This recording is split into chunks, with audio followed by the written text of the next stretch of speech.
homelessness-related issues.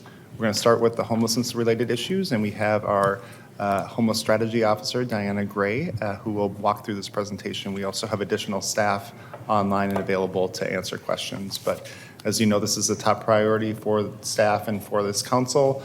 Certainly incredible work that's happening on a day-to-day basis by so many different departments across the enterprise, alongside of our community partners as well. But with that, I'll turn it over to Ms. Gray. Thank you, sir. Good morning, Mayor, Mayor Pro Tem Alter, and Council. We have a briefing for you this morning that I would categorize in three areas. One, I will be giving an update on the Summit to Address Unsheltered Homelessness, particularly around fundraising and commitment of funds. Second, I'll be giving a brief update around the HEAL initiative. And then finally, there are three other items that I wanted to give a brief update on and preview for Council. One is a quick update on the process of the hotel acquisitions that are being converted to permanent supportive housing. The second is public space management as related to homeless encampments. And the third is cold weather shelter. We can move to the next slide. Thank you. So as you recall, the Summit Investment Plan called for $515 million in investments to support the following three high-level objectives. One was simply to help people. We intend to house an additional 3,000 people over the course of 3 years and provide other supports to over another 2,000 people to help them stabilize in housing. Add concrete housing capacity in the form of 1,300 new units. And finally, build a better system. And that means things like improving our performance management, building capacity in our provider community, and improving access and outcomes with an equity lens. Next slide, please. So when I last reported to Council, we had about 75% of the $515 million either committed or anticipated. Since that time, we have had another $14 million committed to the effort and are now at approximately 80%. I do want to recognize some of the sources of funding that have come to bear during that time. The St. David's Foundation has made a $2 million commitment to support street outreach. The Michael and Susan Dell Foundation has made a substantial commitment to Community First Village, Foundation Communities, and LifeWorks. And then Federal Home Loan Bank, which is an affordable housing source, has also provided capital to some of the projects that we have in the pipeline. So currently, of that 80%, 54% has a hard commitment, 27% is anticipated. Those are funding sources that we feel confident about, but the application process still has to occur for particular projects. And then we are at just over $100 million of funding still to be secured. The leaders of the Summit to Address Unsheltered Homelessness, now known as Finding Home ATX, have been hard at work. There are a lot of conversations ongoing, and we hope to have additional positive news in the coming weeks and months. Next slide, please. So this slide shows a summary of our funding progress across the categories of the Summit Investment Plan, with the estimated remainder to raise shown in gray. And I think this is instructive because the blue represents city ARPA funds, which we strategically spread across the categories, wanting to get the work started, but also leaving space for private investment and other funders to come in. The orange are other committed and anticipated funds. And then, of course, as I said, the gray is the amount that is to be raised. The greatest gains that we have seen are in capital investments and core housing programs. So much of the private funding that has come in thus far has been in capital for bricks and mortar units, and yet that's reflected in the graph here. We've also made good progress in the core housing programs. PSH and rapid rehousing, 82% of our investment goal is committed in that category. And I should have said that in the capital category, we are at over 80% as well. Next slide. So as you recall, as part of the city's overall $106.7 million,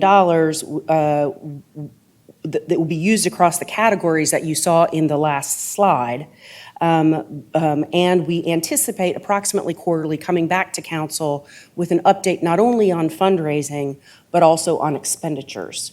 At this time, we're fairly early in the game, and so we've only had expenditures of approximately $4.8 million, almost entirely in capital. And so we're not going to show you a full byline list of expenditures because there is not much at this time. We are now in the process of beginning to deploy the funds.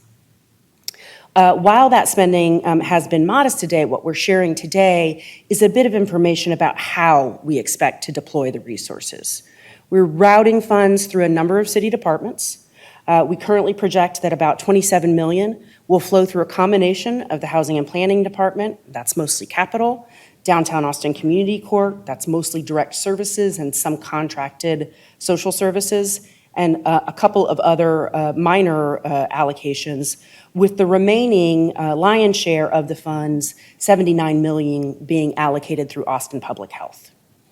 Also bears noting that about a quarter of the funds will be invested directly by the city, either on capital or staffing for direct services or administration. The other 75% will be deployed through solicitation out to contracted service providers.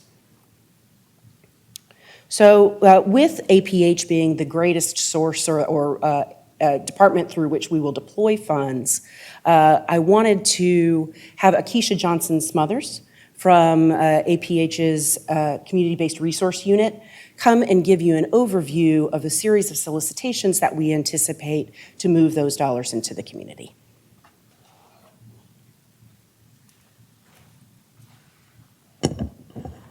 Good morning, Mayor, Mayor Pro Tem Harper Madison, City Manager Cronk, and members of the dais. My name is Akeisha Johnson-Smothers. I am the Community-Based Resources Unit Manager with Austin Public Health. And can you hear me with this mask on? I want to make sure. We're good? Okay. All right. I wanted to present to you the next slide, please. Actually, our plan as it relates to homeless solicitations for social services at Austin Public Health. Just a quick history. Based on the Strategic Direction 2023, Austin Public Health already had a plan to solicit our homeless issue area contracts. That funding would be supported by agencies that are currently funded for social services with the homeless issue area, but those contracts are expiring. So that those funds will be in the solicitation, and those agencies have been notified that their funding will be going into the open solicitation. Additionally, our federal funds from our Emergency Solutions Grant, ESG, will also be a part of that solicitation. But with the addition of ARPA funds, the American Rescue Plan Act funds, that gave us a very unique and exciting opportunity to expand our financial impact on on the homeless issue area. So with that, we decided, and because it was so much funds coming in, we decided to roll our solicitation out in three phases, with the first phase being our housing stabilization phase. This particular phase will host, actually, and it's open now. I'm really, really excited. Open on yesterday. The solicitation is our request for proposal for applications to support social services around permanent supportive housing, rapid rehousing, and supportive services that include landlord outreach and incentives, housing navigation, and move-in supply services. This solicitation, it will house about $53 million in investments. So we are really, really excited. As I stated earlier, it is open via, you can access the solicitation via our APH competitions webpage. The application is slated to stay open until March 9th. Our phase 2 solicitation will focus on crisis response. And within this solicitation, it will actually be a RFP as well, a request for proposal for shelter, street outreach, and other crisis services that fall within that response. We're still kind of matching up the dollars for that one, but we're hoping to put at about approximately 10 to 12 million on that one, and that is slated to open on March 22nd. And our final phase of the solicitation schedule is our reduction of inflow and other supportive services. And within this phase, we seek to ask for proposals around employment services, behavioral health, benefits, access, and capacity building. And again, the funds to support this we're still figuring that out, but it's slated to be another approximate $10 million investment, if not more. And that phase is slated to open May 2022. All right, thank you, and that completes my part of the presentation.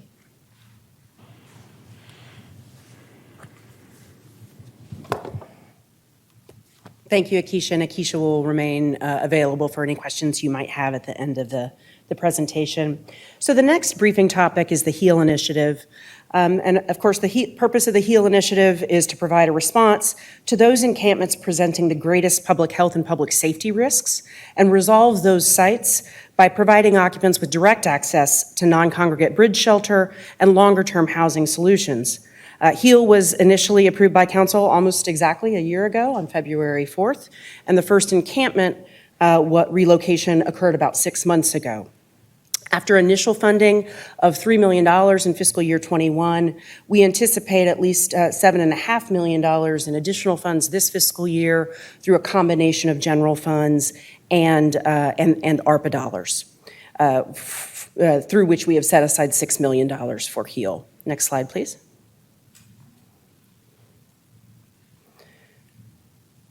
So from inception of the HEAL initiative, we have served 182 people who have been relocated from 6 encampments.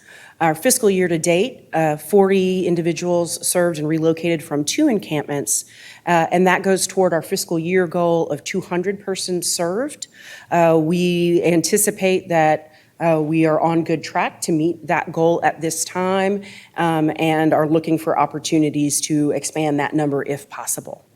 I think the highlights of the initiative thus far is, something that's really important is that we've had a 93% rate of acceptance into shelter. In other words, of individuals in encampments that we offered transfers to shelter, 93% have said yes and made that move into shelter, which is, I think, an important data-driven point when we are confronted sometimes with the idea that people experiencing unsheltered homelessness prefer to live in those conditions. We have permanently rehoused 32 to date. We have had some challenges, and I think primary among those in our community has been that in an already historic, strong, tight rental market, over the last several months, we've seen it become even more difficult for our service providers to secure units in the community. And so that's extended the time that people stay in bridge shelter before they get into permanent housing. And of course, as long as they are in that bridge shelter bed, that constrains our ability to address more encampments and move more people into shelter. Early on, we did have some capacity issues in our rapid rehousing program, simply because the first 4 encampments had more individuals than was originally projected through the founding resolution. We believe we've resolved that for now, and we are seeking more rapid rehousing providers through the solicitation that Akeisha just spoke to. And then finally, we have some concerns about attrition from shelter, and we think that this is related. The longer people are in shelter before we can get them into permanent housing, the more likely we are to lose them from that shelter. We ask our service providers to continue to follow them even after they leave shelter. But of course, the ideal scenario is that we're able to keep them stable in shelter until the time of their permanent rehousing. So that's something that we're looking at and we'll be looking to improve upon as we develop the program further. Next slide, please. So I wanted to have a quick reminder about HEAL prioritization. HEAL, of course, I think it's important to establish repeatedly is just a very small subset of the interventions that we have in unsheltered encampments in the city. Unfortunately, at present, we've not been able to assemble the resources quite yet to be able to offer that permanent housing to everyone who is the subject of enforcement of the camping ordinance. And so we're very intentional about focusing on essentially protecting life And so looking at those encampments where the concerns around public health and public safety are the greatest. We have developed a prototype mobile prioritization tool, which allows city staff to go into the encampments and capture information related to the criteria for HEAL prioritization. There are 40 standardized variables. And currently, we have 4 city departments that are testing and using that tool. That includes my division, Homeless Strategy Division, PARD, Watershed, and Public Works. And we'll continue to refine that over time. Next slide, please. This slide is simply a reminder of the public health and public safety factors that are assessed. And I think it's important to note that for those encampments that we have prioritized now using this tool, in most cases, there are very substantial risks in multiple categories. So, of course, there are risks presented by living in an unsheltered condition across the board, but these are those where we see just a host of issues that we need to address.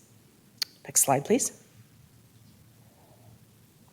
All right, so at this time I'd like to preview a number of ongoing projects of interest as well as some emerging interests that Council can expect to hear more about over the coming weeks. These include, as I mentioned previously, the hotel conversion projects for permanent supportive housing, the response to unauthorized homeless encampments, and cold weather shelter operations. Move to the next slide. So in 2021, Council authorized the acquisition of 2 hotels, and we completed those acquisitions during the calendar year 21. Item on, I believe, this week's or last week's agenda created a nonprofit subsidiary of the Austin Housing Finance Corporation. Ownership of those hotels will be moved into those new nonprofit corporations. In terms of a quick update on process, for bungalows at Century Park, which is the property that is on Burnett Road, where we anticipate 60 units of housing, we closed acquisition in July of 2021. Integral Care is under contract as a service provider and operator. Renovation is on the current council agenda, the funds for renovation to Integral Care, I should say. And we have had 50 project-based vouchers awarded by the Housing Authority of the City of Austin, which will fund the basic operations of the facility while the city funds services. We have a second hotel in Northwest Austin in District 6 on Pecan Park. That will be approximately 78 units of housing. Final name to be determined. I think it will be sexier than Pecan Park PSH. We closed acquisition of that project in August of 2021 and expect to bring the funding action for council consideration in March. And with a consideration of a service contract and operating contract with the provider likely in March or April. We have submitted an application for 50 HACA vouchers on that project as well. That application went in on January 17th. So for all of the moving pieces to come together, and that includes both completing the renovation and then going through the process with HACA to get the vouchers finalized, which does take a bit of time, our projected occupancy for these projects is somewhere between October and December of this year. Next slide. Thank you. So there continue to be many questions and concerns about the management of public spaces as relates to homeless encampments. And we do anticipate giving a full briefing at a future time, but today I wanted to give you a general update on public space management and also give you a related preview of a project that we have underway with performance management and financial services. So while APD has authority to enforce the camping ordinance at any time, typically resolution of unauthorized encampments does require multi-department coordination. We know that vacated encampments that aren't addressed and the sites aren't restored to their former condition are quite likely to be reoccupied. And there are also legal issues around the treatment of occupants' belongings that we have to be respectful of. And so in most cases, when there is an encampment of concern, it really does require a number of departments to be involved. Since August of 2021, which is when the camping ordinance went into effect, the requests for service for encampments have far outstripped capacity of the city departments to respond. And so since that time, well over 70 encampments, and that's not including independent APD enforcement, it's not including the HEAL initiative or sites that have simply been abandoned, over 70 encampments have been cleared. After an initial focus at underpasses that Public Works had cleaning contracts on, there's been a substantial focus on parks and recreation properties where we know there's been a lot of concern. And I think it's important to note that what we're finding is in the larger, particularly more remote sites, often have very complex access where we have to cut down trees, create paths for heavy machinery, and are taking in some cases not just multiple days, but sometimes weeks to clear. Just as an indication, I think that's illustrative of the amount of work that's being done, we asked some of our public space partners to provide us with some indication of the amount of refuse that has been collected from sites in general. Austin Resource Recovery is 829 tons. Much of that is from just a couple of encampments. Public Works, 177 tons, that's from under overpasses, and Austin Watershed, 38.5. And so I think the piece that we want to raise for council is that we know that there's frustration in the community, but there's also very significant strain on budgets, on staff, and on services as departments' attention is drawn from their other activities as well. We've seen accelerated spend down on our third-party cleanup contracts in some cases. Very often, there are multiple avenues for service requests to come in, which can be confusing, can result in duplication of effort, and takes a lot of time. And it's further frustrating for field staff because they often will clear an encampment and they may encounter the same individuals in an encampment that's reestablished just down the road when people leave the encampment that has been addressed. And so there are a lot of things that we need to do to address this issue. Providing additional crisis housing and additional permanent housing are huge pieces of that. But what we want to do, in addition to those efforts, is to also look at the process and the protocols that are in place for city public management staff and see if we can't improve that process and make it more efficient and more effective and less stressful, frankly, for the staff that are doing the work. So next slide, please. To that end, in the fall, we asked the Office of Performance Management to help us with a process improvement project for our encampment management. And they began working with us then over the course of November and December, spent quite a bit of time with the individual departments, identifying pain points, of which there are many. And we had a couple of planning sessions early this month that identified several potential improvements to the process. The primary of which is a unified response structure. We need a clear sense of how we receive information, how decisions are made, how resources are deployed, and how we prioritize where we're doing our work. Because while I am confident that we will see an improvement, it is going to be over time, and we will continue to have to prioritize our sites. So if you can go back to the next slide. Thank you. And so this unified response system is our first step. It includes, as I said, coordinated prioritization, resource deployment, also communication, both with the public and with people experiencing homelessness, and then more robust standardized protocols around some of the serious challenges that are being encountered in the field, like the cleanup of biohazards, treatment of property, as I discussed earlier, ensuring that we are adhering to applicable law, et cetera. Eventually, we are definitely seeing a need for some centralized hub for staff resources, and increased staff training for those frontline workers. And we certainly see some opportunities for technology solutions, but we need to get our process in place before and then identify the technology and data solutions that might support it. That in and of itself is a bit of a longer timeline. So if you go to the next slide, this indicates essentially where we are right now with that unified response planning. We've identified that as our primary priority, and performance management has agreed to continue to work with a smaller group over the coming weeks to devise a system and some protocols. Next slide. So final item of the briefing is around cold weather shelter. The mayor mentioned at the opening of our meeting this morning that we expect inclement weather this week. And with that, we anticipate activating our cold weather shelter operation as we do typically during such events.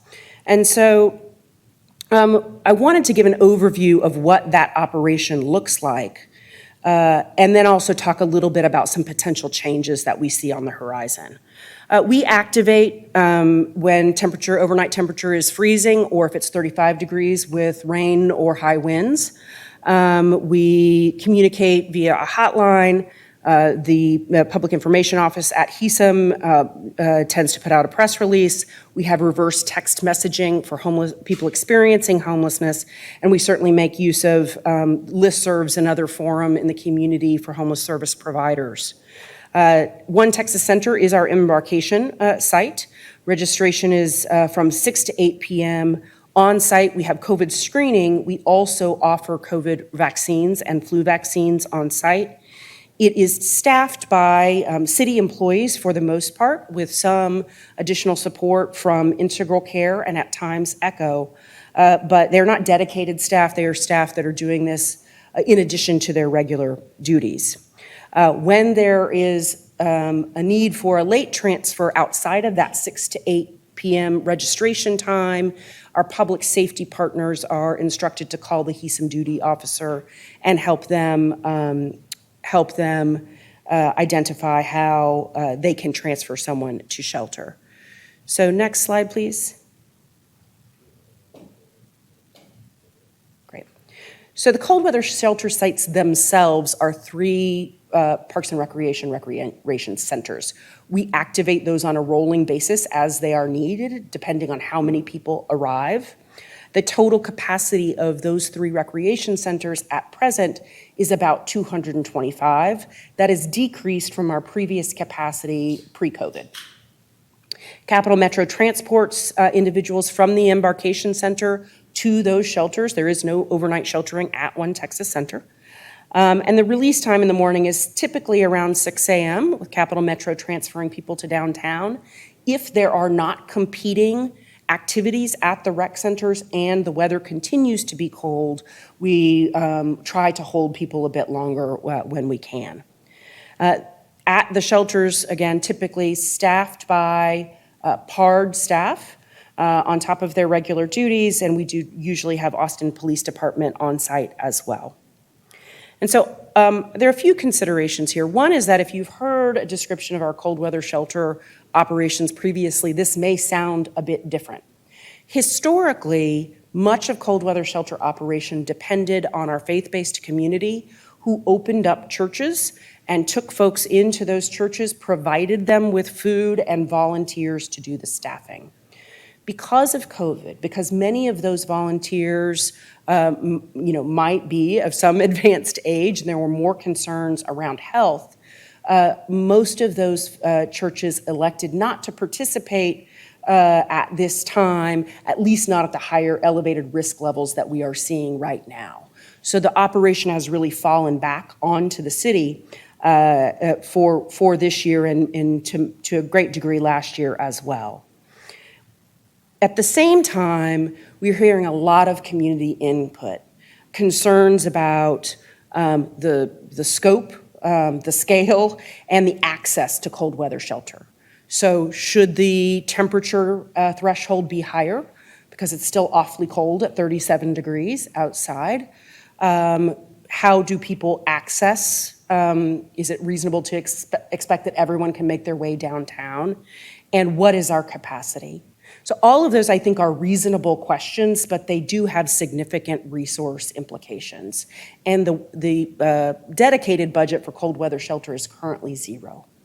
So we've been able over the years to do this with a lot of volunteers, et cetera. And I think that, as COVID hopefully decreases its intensity, we'll be able to draw the community back into this work. But I still think that we really are at a point of reconsidering whether our cold weather shelter plan reflects where we are as a community with the size of our unsheltered population, and many of the chronic conditions that we see in the unsheltered population, et cetera. So APH, at the direction of Director Stirrup, has begun looking at the possibility of whether we could offer overtime, for example, to exempt staff. But that's just one possibility. And so we're really beginning to try to outline what the options are for enhancing the cold weather shelter operation and what the resource implications might be. And with that, I will pause and am happy to take questions.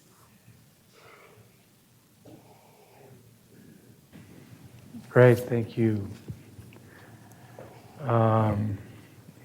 We can return the screen to the body. I don't see any hands raised, so I'll kick it off. I have a quick question for for one. I want to note the slide that shows how well the large fundraise is going. $500 million seemed like an insurmountable task, and in any other time would be. But real opportunities presented and ongoing conversations, I understand, with some of the other large corporations and then foundations in the community. So good luck in getting that done. Hopefully we can all close the loop. And thanks to the folks with How's Austin ATX? Finding Home ATX. Finding Home ATX and the Summit Group that has people in business and organizations. So thank you to them and to the group that Lynn Meredith is helping to facilitate. I have a question for Keisha and you with respect to the contracts. It's great to see the RFPs being administered. It's great to see them going out at scale. It's great having that happen. I'm a little concerned as I look at the chart to see capacity building only come up in phase 3. Mm-hmm. And I know that there's going to be an expectation on the street that even with respect to the initial spend of the $53 million, mm-hmm. we've institutionalized or incorporated the capacity building component. And I don't know whether that's asking some of the organizations that have been doing this for a long time and do it very well as part of their contracts of the $53 million mm-hmm. to help mentor or bring in or expose to some of the folks that would later be hopefully expanding and standing up on their own. But I hope that capacity building is an integral part of both phase 1 and phase 2, not just waiting to phase 3. And if not stated in the RFP, mm-hmm. would be put into the contracts with the providers to make sure that we're doing that. Can you talk about capacity building as Absolutely. Part of stage 1? Absolutely. This current phase, and Diana, I'm going to definitely lean on you as well. This current phase, as in phase 1, our homeless strategy division is going to be doing some listening sessions with providers in the community that will look for what does capacity building mean to you. And that would allow us to see what the need is and allow us to really shift those particular funds in that direction. And it may be a multitude of things that may come out of these listening sessions, but that's why we didn't specifically put it in this first phase, because we want to do a listening session and see where the need really, really is. In addition to that, we do plan to look at our applicants and see where needs are and discuss with our homeless strategy officer as it relates to capacity building that may need to happen today versus in the third phase. So we are definitely, our plan is to remain open as it relates to that, but we wanted to shape it as much as possible through the listening session, so we make sure that we cover every component of capacity building as well. Diana, did you want to add to that? Yeah, actually, thank you, Keisha. And so, one of the things when we showed the slide that talked about the different departments through which we're deploying resources. Outside of the APH process, we are working with the Innovation Office on a small grants program, which will launch soon. And that will be smaller grants that are explicitly only capacity building. So really looking at letting groups, again, subsequent and related to these listening sessions that we're organizing with ECHO, to say, here is what we see we need in order to be able to, frankly, effectively apply even for the larger city solicitations, which are substantially more complex. And so those two tracks are happening in parallel. But then there will be the larger capacity building in phase 3. We can certainly talk about whether we could integrate it into phase 2 as well. But there is something happening now. And my hope would be phase 1 as well. So I hope some of the listening sessions happen before you sign contracts in phase 1. When phase 1 contracts come back to the council, I will be asking at that point, what is it in these phase 1 contracts that is promoting capacity building?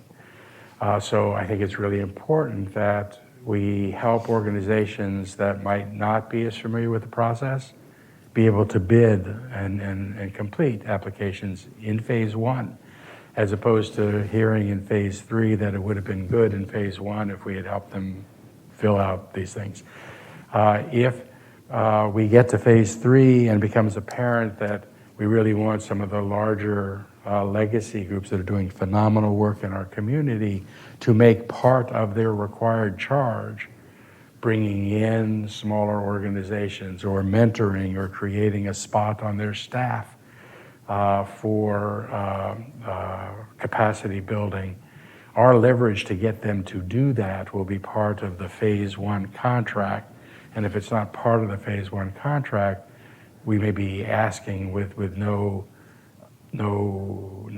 leverage for those organizations. So my hope is that, and I'll be asking when the phase 1 contracts come back, how is this contract bringing in people and building capacity, as opposed to saying, well, we'll deal with that in phase 3, because I'm concerned that when we get to phase 3, we will have missed a lot of opportunities that we're not going to be able to get back again. So my hope is that you incorporate into either the RFP or into the contracts those kinds of things. Almost all of my questions when phase 1 comes back, contracts come back to the council, will be about how they're promoting, how we've built into those contracts and institutionalized into those contracts, and the process we had in phase 1 to promote capacity building. Because I think that's a huge.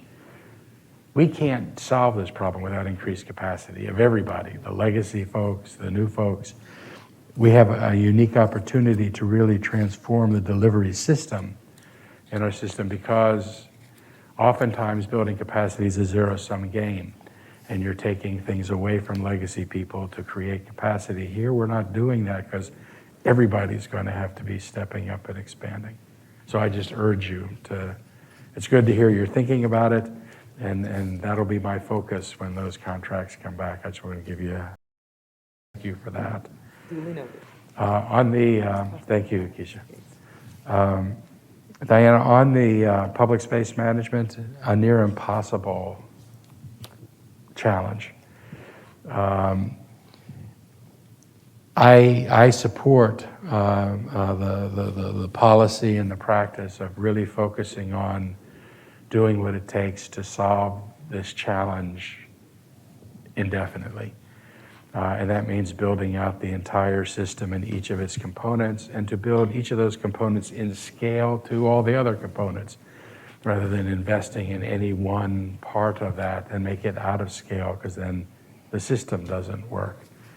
But I also recognize that the reality is that we don't have enough places for everybody to go. And if we were to create lots of emergency shelter right now, we could do that.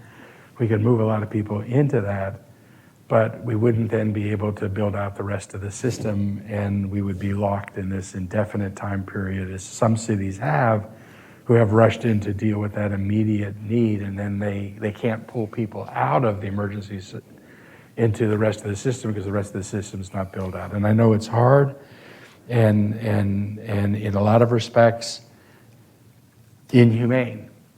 To not be giving everybody a home and support services right away.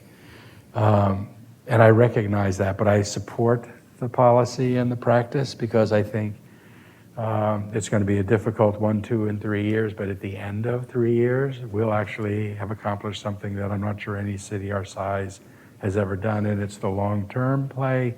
It's the most cost-effective play. It's the best for the ultimately for the community and the people who are experiencing homelessness or may in the future. So I want you to know I support that, but I recognize how hard that is, and there's a lot of criticisms coming in, unavoidable, I think, but I think you really need to stay true to that direction. That said, we also have to make sure that we have the permission of the community to be able to do this. And by that, I mean kind of the weight of the community, which I think wants us to get people out of tents and the like. So looking at how we do the public space management, I think is real important. And I think as you're talking about, the coordinated efforts for cleanup and that kind of stuff is really good. I also think you need to come up with kind of goals or models or principles. As we operate in shared public spaces, we recognize that nobody has a claim to that space themselves. I think that looking at the pain points is important. I think trying to make sure that we don't have or minimize camp areas in highly trafficked public use park areas is real important. Because I think there's always going to be trade-offs, and we have to figure out how we get through this next 3 years until we can actually to get everyone. I would urge you and the manager to consider a policy that prioritizes those encampment areas with more than so many tents, 4, 6, I don't know what the number would be, because I think that the visual massing and the complaints and pain points associated with that means that you're spending a lot of time responding to that rather than doing the good work. But if there was a policy that limited the amount of massing, maybe that would still provide for the people, but allow you greater leeway to really forge ahead and do the work. But I think something has to be done, because I think the concern in the community is that we're moving back to where we were.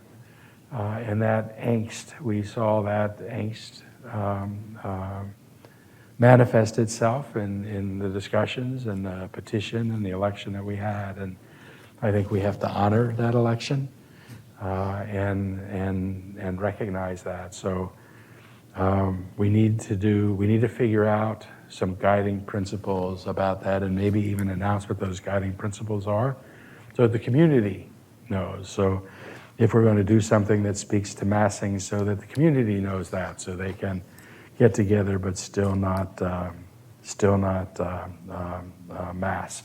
But anyhow, difficult area, difficult challenge will be until you can build out the system, and I think we just need to weather that. And I want you to know that I'll continue to support you in that direction, because long term, I think that is clearly the way that that we need to go. And then finally, just real quickly on the cold winter sheltering, also a really difficult thing, because we don't have really the systems built out on that, and the systems we have been relying on that worked really well are not available to us. I've had the opportunity to go to some of the shelters, to go to One Texas Center. Best as I can tell, we have volunteers there and they're city employees who have been kind of rallied from lots of different places. And I saw seeing you there and others organizing that. Just wanted to say thank you. Again, not a perfect system, but in the emergency situations, I think really doing yeoman's duty. So thank you. Mayor Pro Tem. Thank you. I appreciate this overview. It was very helpful. I am concerned with the drought that we're having, about the risks of fire in the encampments. We do have reports of fire, and obviously when it's cold, people want to use fire. But it's very often, particularly with the increased numbers who are in our parks, it's very often in high-risk areas. They may not even be the areas that are marked as high risk for wildfire. In our community, we have reports of fires in Pease Park, which one can only imagine what happens if you have a drought going up the greenbelt there. What is the process for addressing fire risks in the encampments? Because you can address fire risks without displacing anyone. Sure.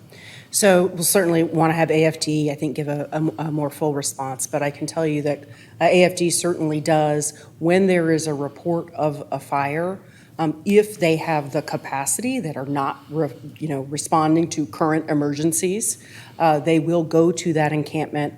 Since August of 2021, they've extinguished 320 encampment fires.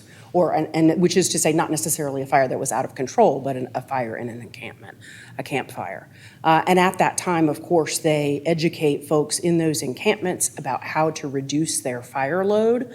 We have periodically had, when we were still distributing eat bags, for example, distributed information about reducing fire risks in encampments. It's absolutely an ongoing challenge, and as you said, in these colder months, we certainly see more of that. But AFD is both responding in an emergent situation when they have that capacity, and following up with reports of fires after they've received them if they didn't have staff available to respond in the moment of the report. But as you can imagine, it is not just a one-day thing. A campfire might exist over the course of several days, and so it is something we are working on, and wildfire risk is a part of our consideration, both for HEAL and for enforcement and clearance of encampments in general. So I appreciate that. A while ago, when we had these conversations, it was apparent that the interdepartmental cooperation was not at the level that it needed to be.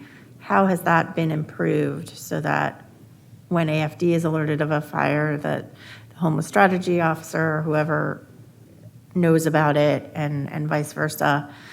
Because at one stage they were putting out fires, but nobody in the homeless group leadership was knowing about it, and vice versa. So how is that improved? So we have a weekly meeting on Wednesday mornings, a cross-departmental meeting from public safety, our public space management, and HSD that talk about what's happening in encampments and prioritizing work. It is true, and it's one of the reasons for the project with Office of Performance Management, that we do not have a seamless information flow across departments. Our individual departments are keeping information. They are sharing with other departments, but it isn't in an institutionalized or standing format. And so that's something that we expect to look at as part of the OPM process.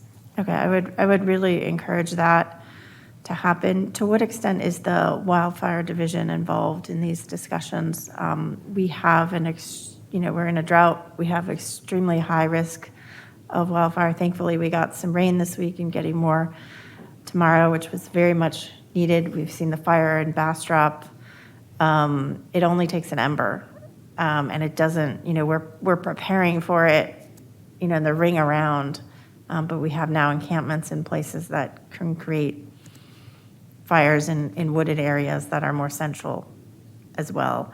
And I think that the tactics for fighting those fires are different, and that doesn't mean that the line person from AFD who's going to work with the folks in the encampment has all that training and understands all of that. So I'm concerned that we are deploying our knowledge most effectively to make sure that we are minimizing the risks.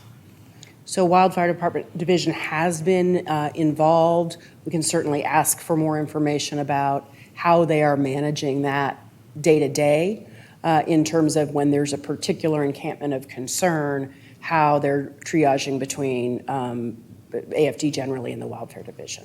Okay, I would just underscore that the risks that we're facing right now, the risks of wildfire change throughout the year, and as we are more in a drought, they get higher. And we have still quite a bit of debris from last winter that's on the ground and dried out, and so conditions are terrifying, frankly. So I want to make sure that you have them be part of that conversation and are understanding how those risks are changing, because that priority may need to shift as both the need for folks to have fires and the risk of wildfire are both going up at the same time.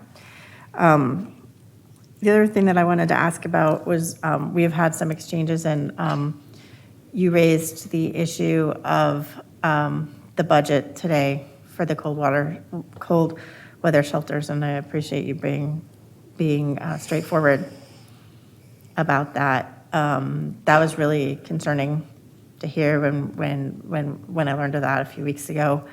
And I understand what you're saying with the faith organizations and COVID, but I think we do need to figure out some ways forward, particularly as we have these cold weather events. And we've been talking a little bit about, how are folks notified within our public safety departments about the opportunities to get folks to shelter if it's past the 8 p.m.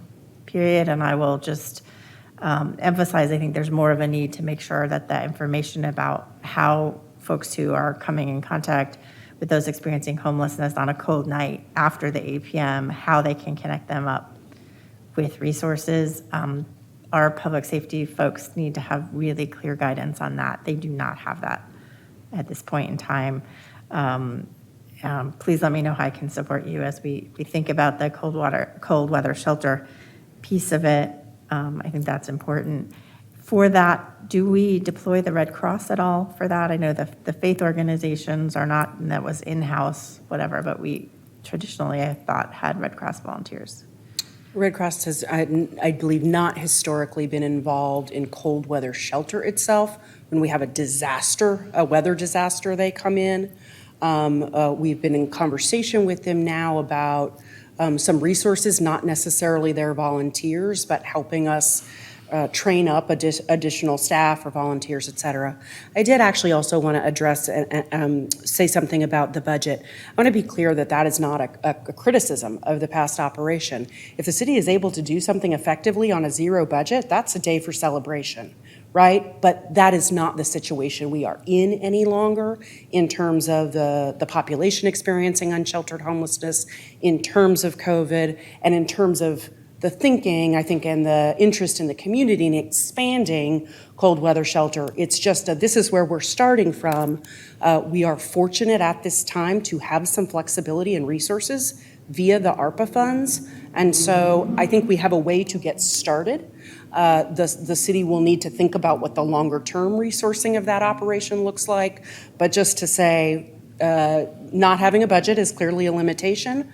We can, I think, address that, and we have some options, but we're going to have conversations about what the longer term resources look like. Sure, and it's not exactly zero budget. You're just, other departments are using their budgets for that. Correct. I think, city manager, I would really like, with particular attention to the Parks Department, I'd like to really understand how much of their general fund resources that were supposed to be spent on other parks issues are being devoted to homelessness.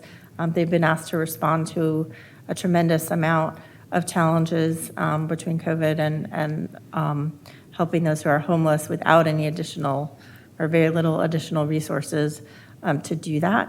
And I believe if we're going to be asking them to do that, whether it's the hosting the shelters, having the staffing, et cetera, we need to understand that implication because it does ultimately have an impact on other services as well. I think it's a little bit harder to do the overall budget for cold weather, but we certainly could be addressing and looking at the impact for the Parks Department to make them whole moving forward. So I would request that. Thank you.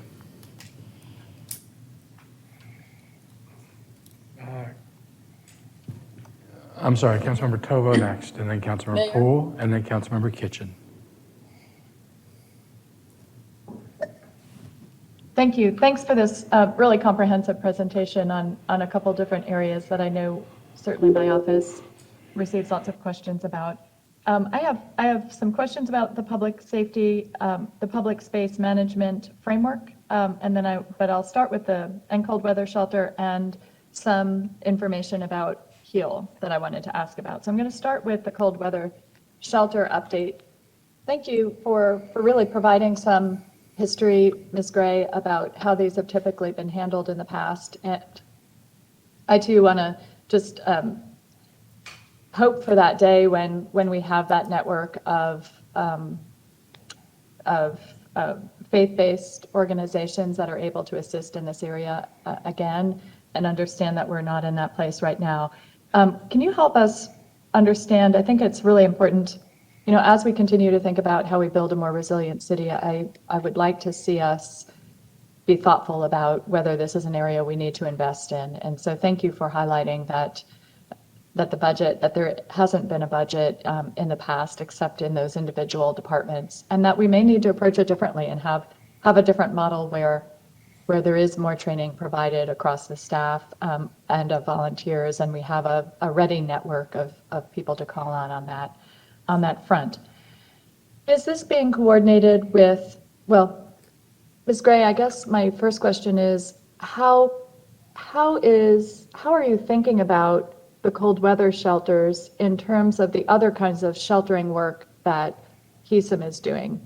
I know we had a presentation of the Joint Subcommittee last week about resilience hubs, and one of the questions that came up is, you know, which areas, which facilities are being pre-prepared with supplies in the event that we needed warming centers or cooling centers or other kinds of shelters for individuals in the state of a disaster. And it seems like this work should really be knit together and may be knit together already, but could you speak to that, please? Yes, council member, thank you for bringing that up. I think it's been important for me as I learned this process to sort of understand to some degree the difference between our standard cold weather shelter operations and a winter weather disaster, right?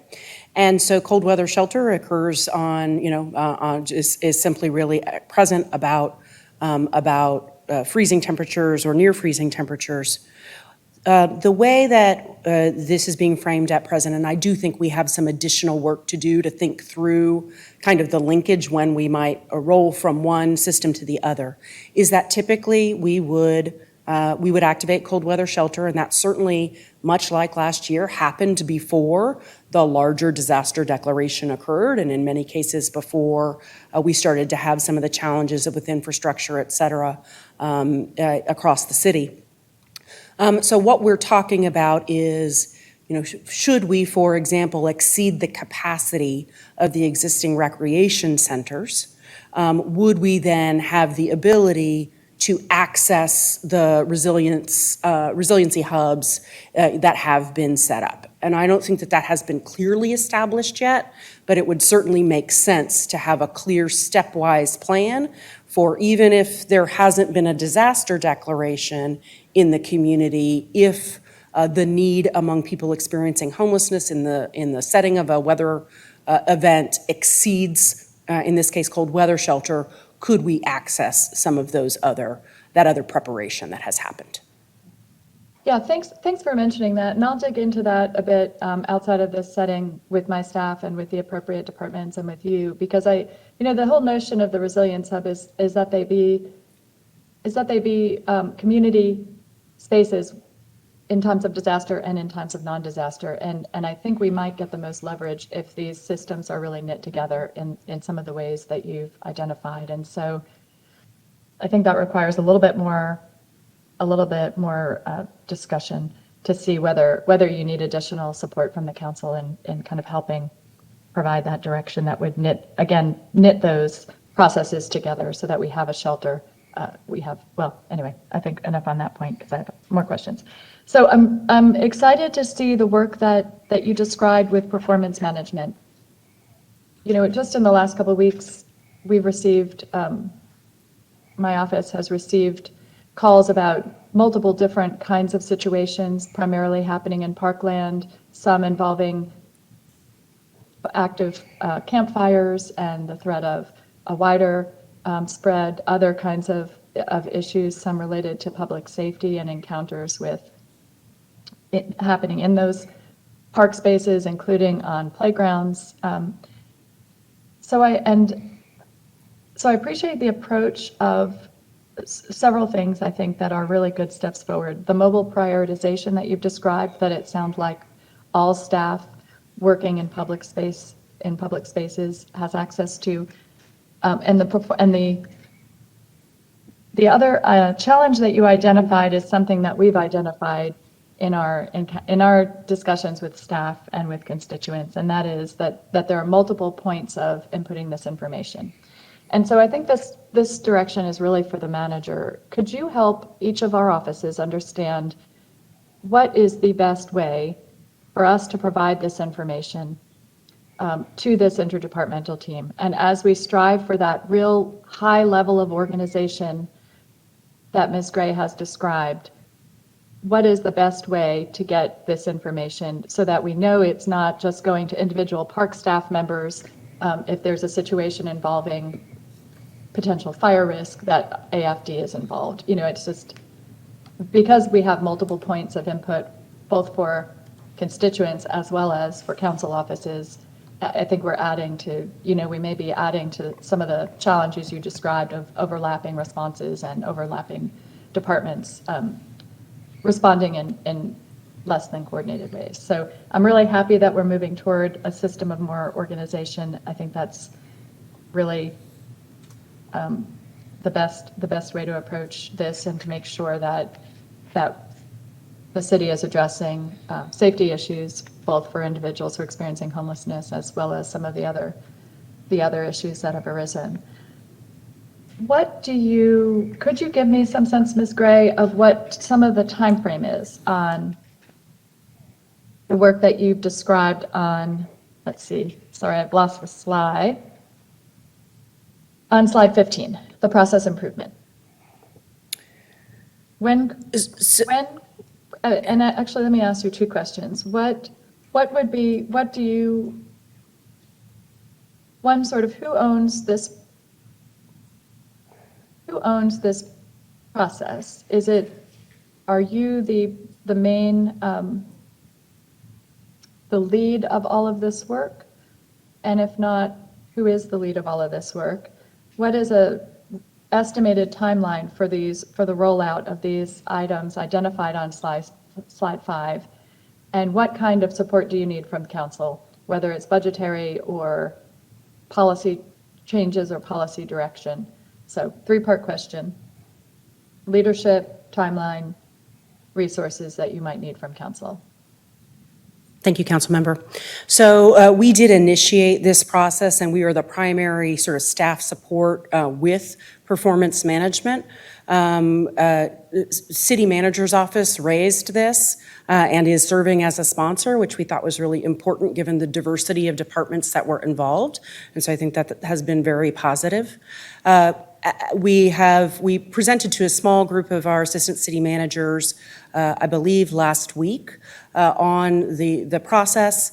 And we are now assembling a smaller work group to get to what that sort of coordinated response structure would look like. I feel like it would probably be premature for me to give you an anticipated timeline, but I can commit to coming back, council member, and giving you a sense of how we think that will lay out as we begin and dive just a little bit deeper into this. I will tell you that there is absolutely a sense of shared urgency across all of the departments involved. Great, thank you, and I appreciate that information. And Manager, I would ask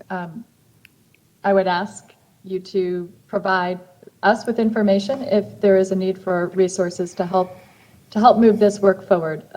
I share the sense of urgency, and I'm glad that you're approaching it in that way. I also want to be sure that we're supporting our staff, and especially the Homeless Strategy Office, in the way that they have a lot of work under their umbrella right now. And if there's a need for additional resources in any one of these areas, or additional policy direction, that you will immediately come to the council and ask for those resources or that support. And the same goes for the cold weather shelter as well. And I also want to highlight on the reference to public space management. There was also a reference to accelerated drawdown of third-party contracts. And so that, to me, is also potentially an area where we may not have allocated enough resources in that area. And so, Manager, again, I would ask that you come back to us, or let us know today whether that's an area where you are in need of additional financial resources.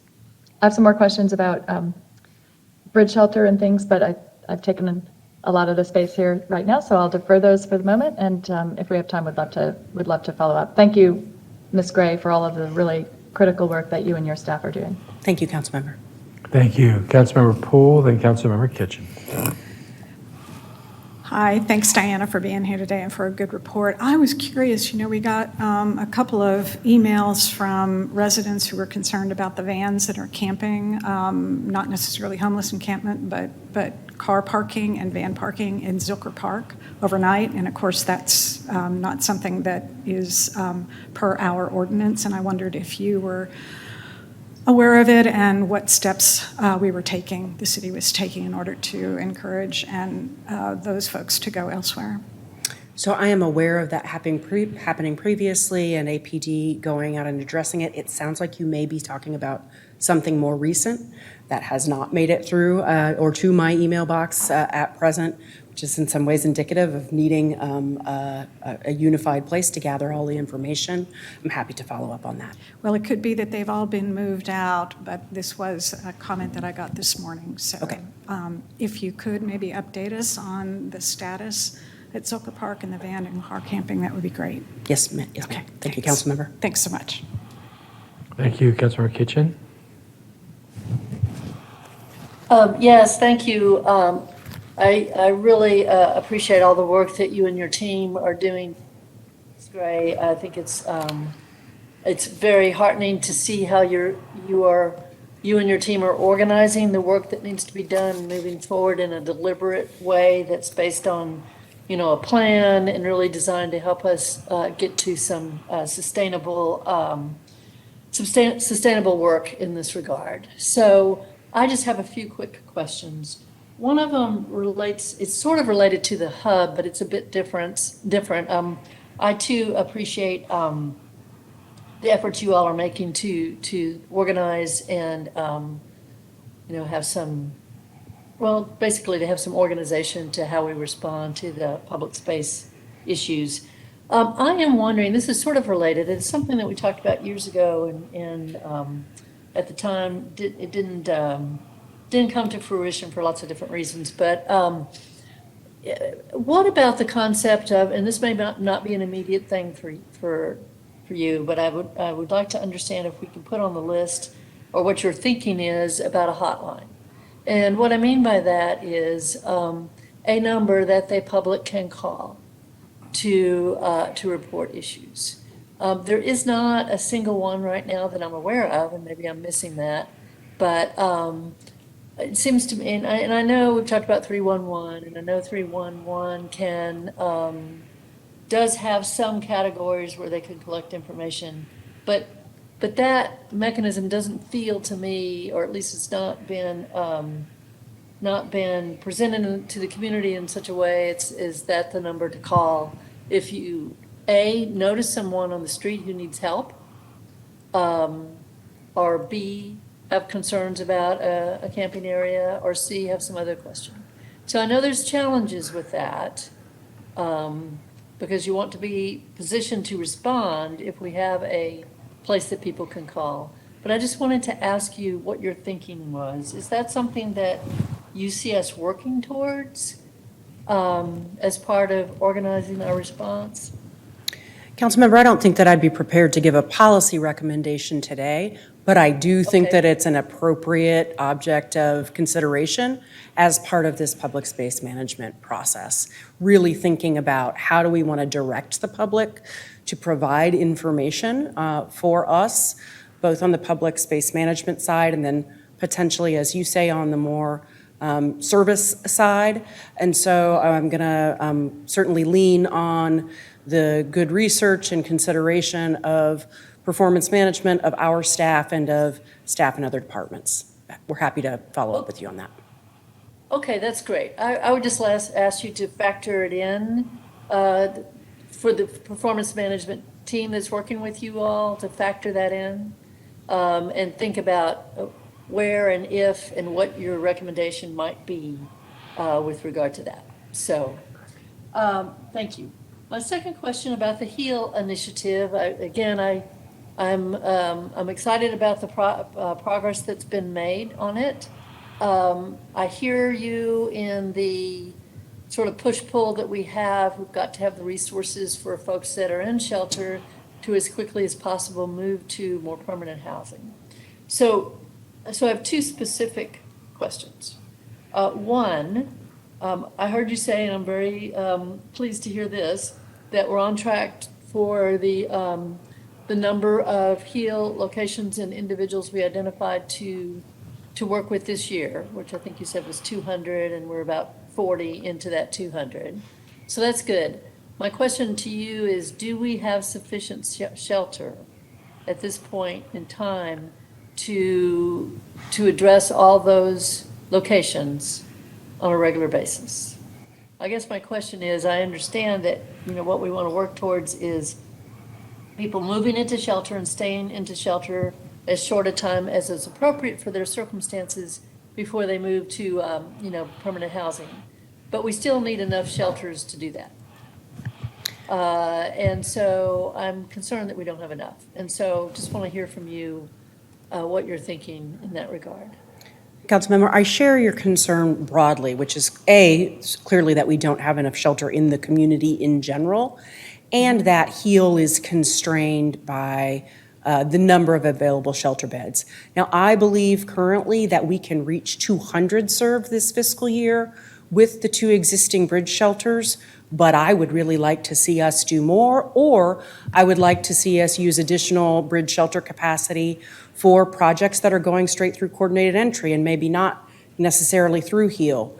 And so we certainly have begun conversations internally with thinking about our options for adding additional shelter to the system. Obviously, that would require council policy and budget decision, but yes, it is something that is on our radar as an important priority for the year.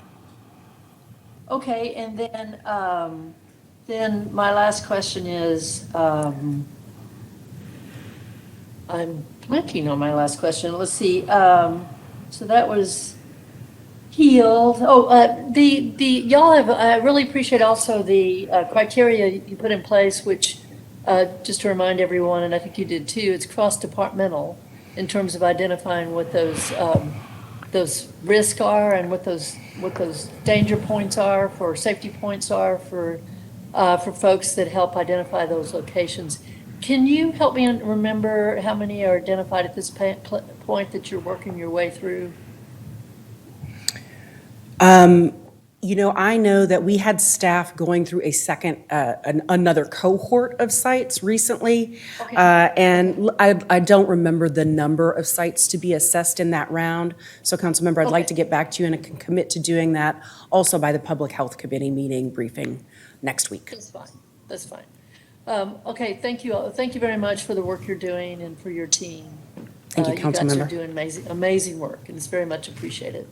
Thank you. Councilmember Renteria.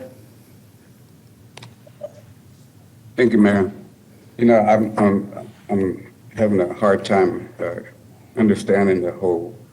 We're putting in a lot of resources in, and it seems like our biggest problem is the capacity building. And if we haven't been able to figure that out yet and start working on a solution, I think we're going to be at a point where we're investing a lot of our funding and money into services that once the money run out, we're not going to have anything left. I have in my district 3, all along Pleasant Valley, all of Riverview. There's another homeless camp up there. It's huge. It's really huge, and a lot of people are calling my office. I already addressed this problem with the Parks Department. Diana, can you let me understand how we're going to address getting these people out there? Because the way that I'm looking at it, it'll be a while before we're going to have the capacity to even make a dent in this problem. And what's going to happen? Are these people going to be camping there until we find a place for them, or in bridge housing, or it's a little bit frustrating. We've been addressing this since 2019. I know COVID got in the way and really set us back a couple of years, but the Downtown Commission made a commitment also to fund to house 300 homeless people.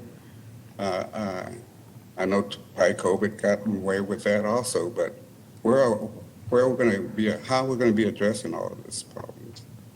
Do y'all have a plan right now where, my people and my constituents are saying when we're going to address those issues, just like we addressed the issues there at the Dallas Library, which I want to thank y'all for that. But I worked hard to get that hotel there in my district so that we could address these problems. But we have some people that are out there that are very ill, and they're just destroying the park. They're littering all over the place, and we need to address those kind of issues immediately, because we can't have that, all this trash and whatever else that's getting deposited out there, right in the front of our face, where we have all the ballparks, we have development going in that area, and I'm just very concerned that we're not building enough units so that we haven't been able to identify that the resources are there. So I'm really concerned. We have a lot of housing, a lot of nonprofit housing groups that are able to. I know in my district there's some people that are sitting on vacant land. They're just waiting for the resources to get their house, the money, so they can start building. And building here in Austin takes it's a 2-year process. So I'm very concerned, because that's going to happen. It's going to be 2 years from now before we're starting to get people into these housing units, and how we're going to be addressing these homeless campsites, because as soon as you close one, they move further down and open another one. And that's the way they've been going, that I've noted. And then some keep coming back, and then we clean those out again. They move back further away, and then they wait for 4 or 5 months, and then they come back. So if you can tell me how we're going to be addressing these what do you need from us so that we can start building these units and identifying all these shelters? Because between us and the county, we're going to be investing almost $500 million. So I want to find out how we're going to be addressing all these problems. And I really would like to have a timeline, because I know how important it is. If we're not telling the public what we're doing, there's going to be some angry people turning to votes, and they're going to be voting people out if we don't address that issue. So if you can tell me or help me understand. Thank you, council member. I think the entire community shares the frustration around the issue, around the scope of the issue, and around seeing progress. What I can tell you is we are making progress, and that many of the things that we and other departments brief on are evidence of that and evidence of movement along the way. So we have 2 hotels that will be operational later this year for a total of 140 plus units. HPD has almost 1,000 units between HPD and some of the units that are being funded by Travis County. We have now, bit by bit, developed a very robust pipeline of permanent supportive housing, and it is just now starting to hit the ground. Akeisha described a $53 million RFP. Yes, it will take time to get those programs up and operational. My commitment to you is that we continue to move all of these pieces forward, and that we try to communicate as clearly with the community as we can while we're doing it, understanding the frustration of the community and, frankly, the desperation of the folks who are living unsheltered at this time. Thank you. Thank you. Councilmember Kelly, then Councilmember Fuentes. Thank you. And Councilmember Ellis. Thank you, Diana, for all the information that you gave us today. I'm really happy to hear. Can you speak up, please? Yes, sorry about that. No problem. I'm really happy to hear about the progress that's been made in this area. It's a problem that we've had in this city, and it's nice to see that we're moving towards a solution. One thought that I had while I was listening to my colleagues speak was related to the similar concerns in different park areas or different areas of the city, where it seems to me like a lot of us are getting the same types of concerns from different members of the community. And I'm wondering, city manager, actually, if we might be able to have an internal dashboard where we submit some of these issues and complaints to, so that council as a whole can see the progress that's happening related to them and which departments are working on them. Perhaps it could be internal instead of external, just so that we have a greater sense of the progress being made and we can communicate to our constituents maybe outside of the CAF system. Thank you, Councilmember, for that suggestion. I'll certainly talk to staff and get back to you on just the best way to communicate those, both internally to your offices, to staff, as we make forward progress on these important initiatives, and then, as you noted, to the public as well. So we'll follow up with your office on that Thank you. strategy. Councilmember Fuentes, thank Councilmember Ellis. Thank you. And thank you so much for today's presentation. It was super thorough and helpful, and I'm really grateful for all the work that you and your team are doing. I guess my first question is, because we often hear from the community, we applaud the city council's commitment for making over $100 million towards reducing homelessness. What would you say is our efforts to date? So what I appreciate about your presentation is that knowing that I can share with the community that by the end of this year, we'll have 2 additional hotels operating, up and running, and that'll provide over 138 permanent supporting housing units. And that's a really great message for us to bring back to our community about what is happening with those dollars. Is there anything else that you would share with the community about our commitment? Well, so absolutely, and we certainly have other capital projects in the pipeline that aren't hotel conversions, or are hotel conversions that are being carried out by nonprofit organizations. So there are many other units in the pipeline.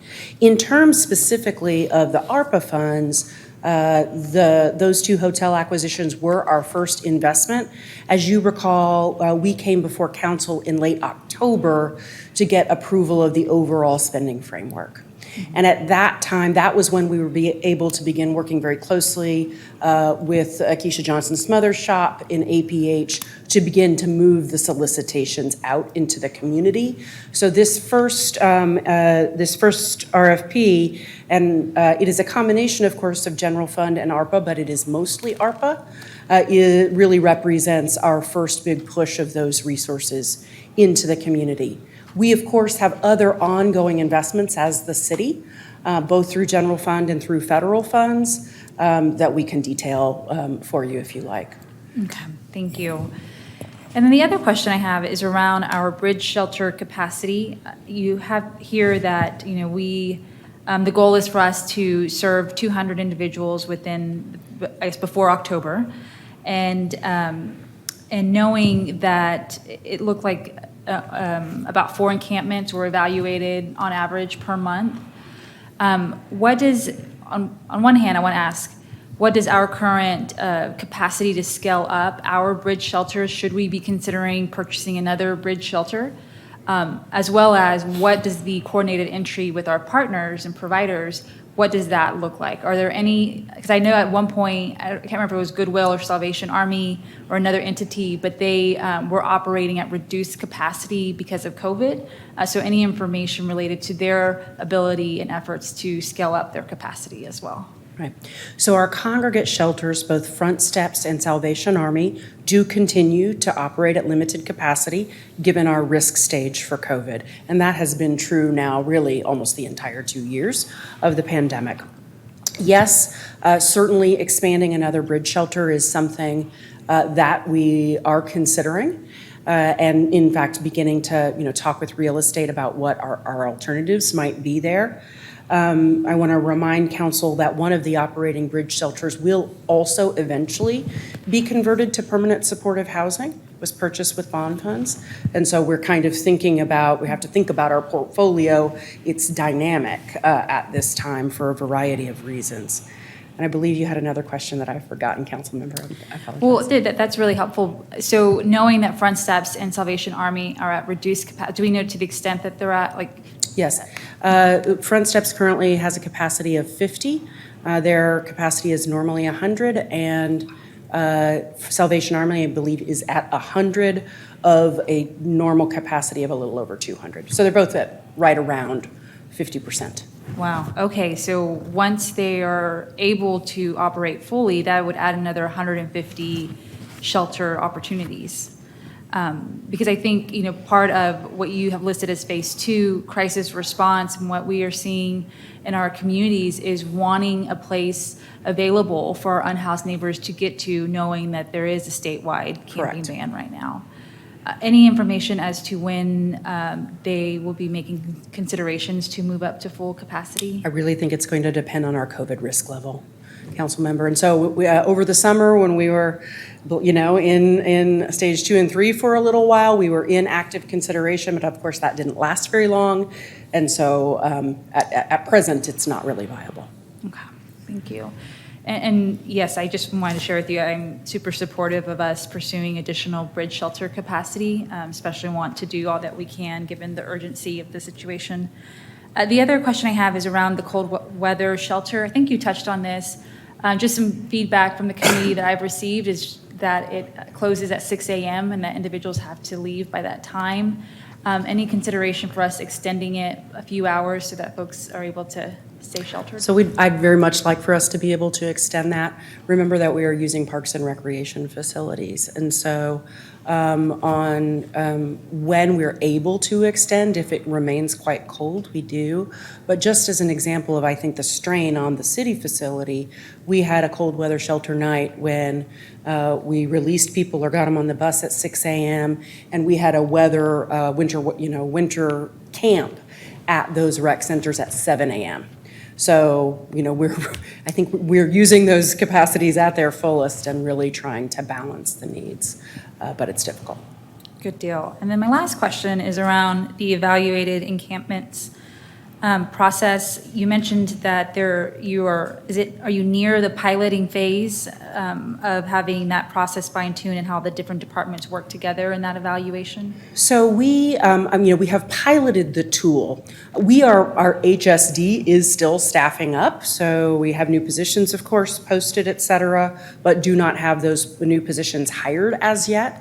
And so it's going to be important that we have capacity to do that. What we're testing is how we can do that with multiple departments, but also don't want to place a lot of additional burden, of course, on our public space management, PARD staff, et cetera. So as we get that staff on board and continue to build out this public space management process, I think that will be one of our outputs.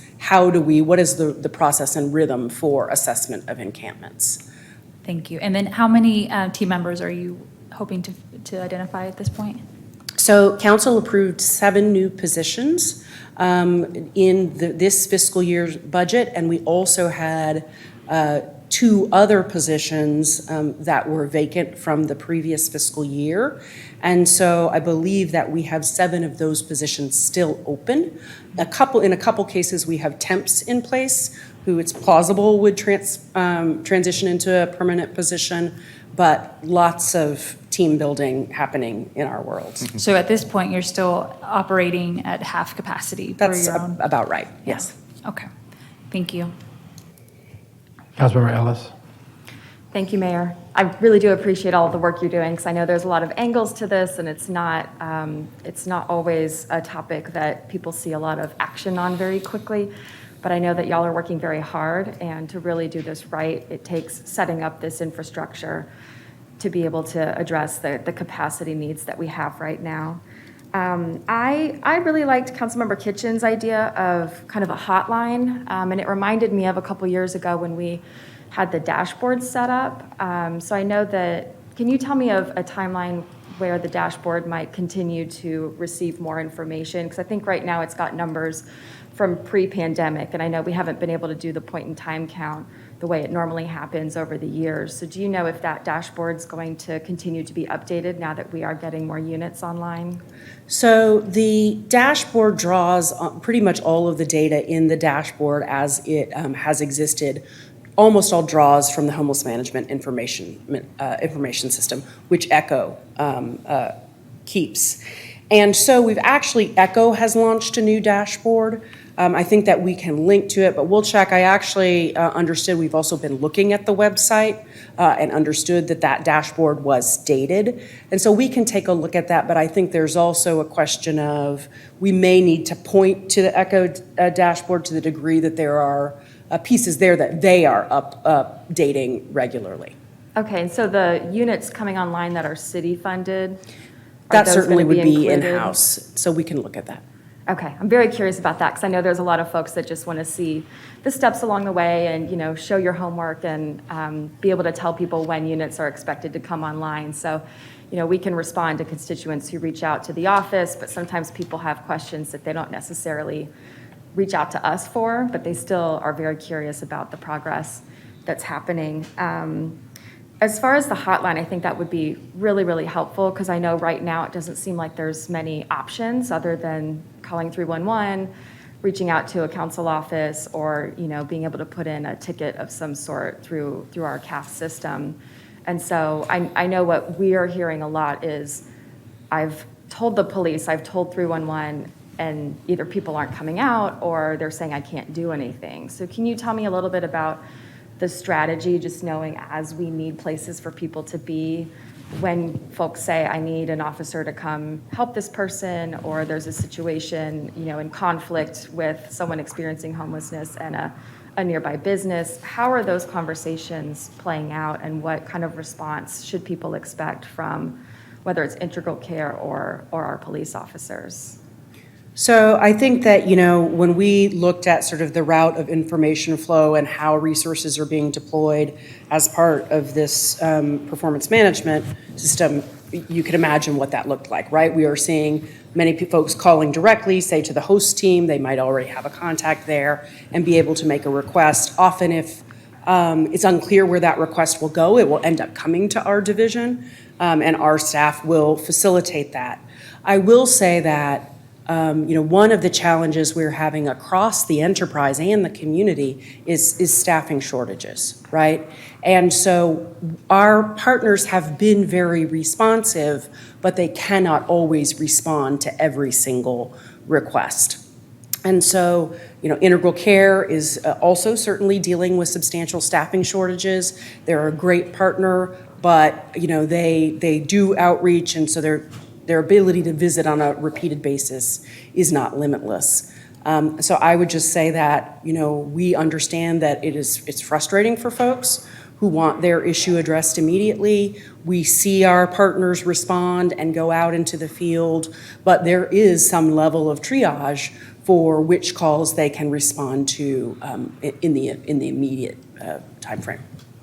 And I can appreciate that. And so maybe the next phase of that question might be better asked to the city manager, but we are still getting reports of people saying, I'm talking to an officer and they're telling me the council is impeding this work or saying that we shouldn't be enforcing the camping ban. Can you speak a little bit just about the communications for folks who are reaching out directly to the department and feeling like they're not able to have a situation addressed? Absolutely, Councilmember. And this is certainly something that is on my radar, and I've been in communication with ACM Mariano and the police chief on just how those responses are happening when individuals across the enterprise. I mean, it could be from the police department, it could be from Watershed, it could be from our park staff, that we need to have common messaging, and that the answers need to be clarified on what both the person experiencing homelessness should be expecting and then what the residents around that area might expect as well. So we continue to refine and make sure that those messagings are clear and consistent across no matter who is saying it, that it's supported by our city management. Thank you. I really appreciate that because I know, obviously without having a place for people to go, that's where the difficulty lies. And that's what we're really stressing here is how we create those spaces for people to be safe and to have a roof over their head. But I know it's tough for some departments that are continually having to go and respond to a situation. And, I know the circumstance often is you may be able to help someone one time, but it doesn't mean they don't decide to go back later and continue to have situations where neighbors are trying to have their needs addressed as well. So I know that's tricky, but really appreciate us fine-tuning the communication so we aren't talking past each other or one department is saying one thing and another department is saying another thing. So I do appreciate that. And then as far as, I appreciate Councilmember Poole bringing up the vans and the buses in Zilker Park. It's definitely been brought to our attention, so we've been working through that. But what seems to be happening with that situation is it's not necessarily unhoused people that need services. It's folks where that bus or that van is their home, and they might be traveling. But we just weren't quite sure, is this a Parks and Recreation issue? Is this a parking management issue? It kind of brings us back to that question others have asked, is how do we cross-communicate with departments for situations like that? We'll certainly follow up on that issue specifically because I do agree with you. There's some with parking enforcement, with code compliance, and so we'll make sure that we are getting council and the community the information on what's appropriate in that space. I really appreciate that. And then the last thing that I'll just mention is with the cold weather shelter, do you know what communication is happening with Cap Metro, and maybe some of my other colleagues that are on the board of Cap Metro may know too? Obviously, it's hard to print materials for the bus drivers to have, but is there some awareness if someone gets on the nearest bus route and says, I need to get to the cold weather shelter, how does that work from, a constituent, someone unhoused getting on a bus? How is that communication happening with them, and can the bus drivers help them navigate where to get safely? Yeah, I'm glad you asked that, Council Member. So historically, I think anecdotally what we've heard is bus drivers typically would not deny someone a ride to cold weather shelter if they didn't have a fare. But as of yesterday, we heard from Capital Metro that they were approving a policy of, allowing folks to get to cold weather shelter with no fare. They are still working out how they communicate that to their drivers and with us to people experiencing homelessness. But we're very appreciative of them of making that policy decision and will then be working on the communication piece. That's great to hear. I appreciate y'all thinking through that and making sure that we're seamless as intergovernmental agencies to be able to try to all work together to help individuals in times of need. So thank you for all the work that you're doing. Diana, thank you, Manager.